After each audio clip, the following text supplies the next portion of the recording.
அறிந்து கொள்ளப்படுகிறது. உன் எண்ணத்தை போல் வாழ்வாய். ஒருவன் நன்மை செய்தால் மேன்மை அடைவான், கெடுவான் கேடு நினைப்பான். பாவம் அவன் வாசல்படியில் படுத்திருக்கும். ஆதியாகமம் 4:7. தான் வெட்டின குழியில தானே விழுவான். சங்கீதம் 7:15, நீதிமொழிகள் 28:10. மேலும் நிர்வாணியாய் பிறந்தால் நிர்வாணியாய் போவான். வரும்போது எதையும் கொண்டு வரவில்லை, போகும்போது எதுவும் கொண்டு போவதில்லை. பிரசங்கி 5:15, யோபு 1:21. மேலும் பணம் பாதாளம் வரை செல்லும், பணம் பற்றும் செய்யும் என்று சொல்வதை கேட்டிருக்கிறோம். அவைகளை பற்றி பைபிளில் சொல்லியிருப்பதை தெரிந்து கொள்வோம். லூக்கா 16:19 ஐஸ்வர்யமுள்ள ஒரு மனுஷன் பணக்காரன் இருந்தான். அவன் ரத்தாம்பரமும் விலையேறப்பட்ட வஸ்திரமும் தரித்து அனுதினமும் சம்பிரமாய் ஆடம்பரமாய் வாழ்ந்து கொண்டிருந்தான். லாசரு என்னும் பெயர் கொண்ட ஒரு தரித்திரனும் பிச்சைக்காரன் இருந்தான். அவன் பருக்கள் நிறைந்தவனாய் அந்த செல்வந்தன் வாசல் அருகே கிடந்தான். தன் பசிக்கு ஆகாரம் கிடைக்கும் என்று எதிர்பார்த்து கொண்டிருந்தான். பின்பு அந்த தரித்திரன் பிச்சைக்காரன் மரித்து தேவ தூதரால் ஆபிரகாம் வழியிலே கொண்டு விடப்பட்டான். ஐஸ்வர்யவானும் பணக்காரன் மரித்து அடக்கம் செய்யப்பட்டான். பணக்காரன் மரித்து அடக்கம் செய்யப்பட்டான். பாதாளத்திலே நரகம். செல்வந்தன் பணக்காரன் வேதனைப்படுகிற போது தன் கண்களை ஏறெடுத்து தூரத்தில் ஆபிரகாமையும் அவன் மடியிலே பிச்சைக்காரன் லாசருவையும் கண்டான். அப்போது அவன், தகப்பனாகிய ஆபிரகாமே, நீர் எனக்கு இறங்கி லாசரு தன் விரலின் நுனியில் தண்ணீர் தோய்த்து என் நாவை குளிர பண்ணும்படி அவனை அனுப்ப வேண்டும் என்று இந்த அக்கினி சுவாலையில் வேதனைப்படுகிறேன் என்று கூப்பிட்டான்.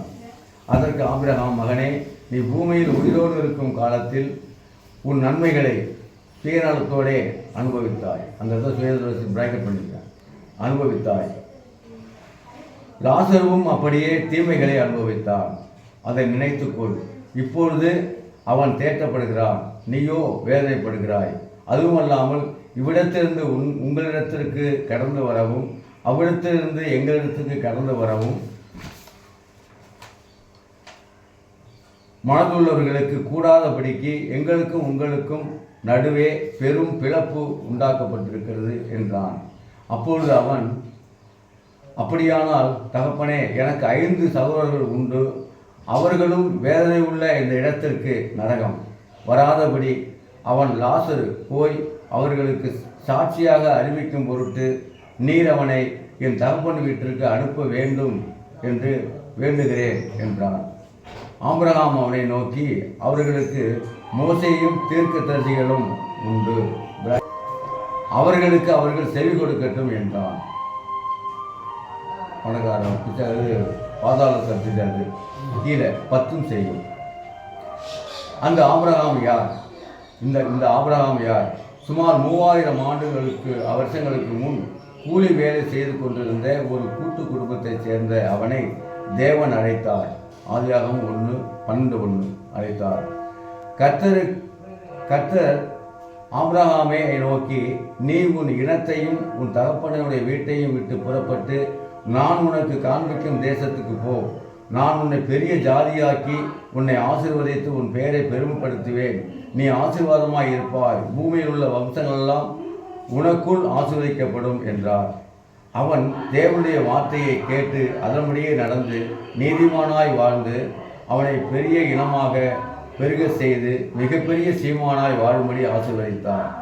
175 வருடம் வாழ்ந்து முடிவில் மோட்ச ராஜ்யத்தில் சொர்க்கத்தில் தேவனோடு இருக்கும்படி செய்தார்.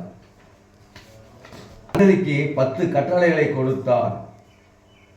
ஆபிரகாம் யாத்திராகமம் 20:1-12. அதன்படி வாழ்கிறவர்கள் மட்டுமே மோட்சத்தை, தேவ ராஜ்யமாகிய சொர்க்கம் அடைய முடியும். உங்கள் தேவனாகிய கர்த்தர் உங்களுக்கு கற்பித்த அவருடைய கற்பனைகளையும் அவருடைய சாட்சிகளையும் அவருடைய கட்டளைகளையும் கருத்தாய் கைக்கொள்வீர்களாக.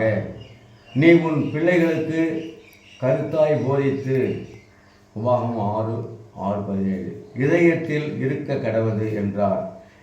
ஏழையாய் இருந்த ஆபிரகாம் ஆண்டவரின் சொல்லை கேட்டு 10 கட்டளையின்படி செய்து நீதிமானாய் வாழ்ந்தது போல நாமும் பத்தும் செய்து தேவனுடைய ஆசீர்வாதத்தை பெற்றுக்கொள்வோம். ஆமென்.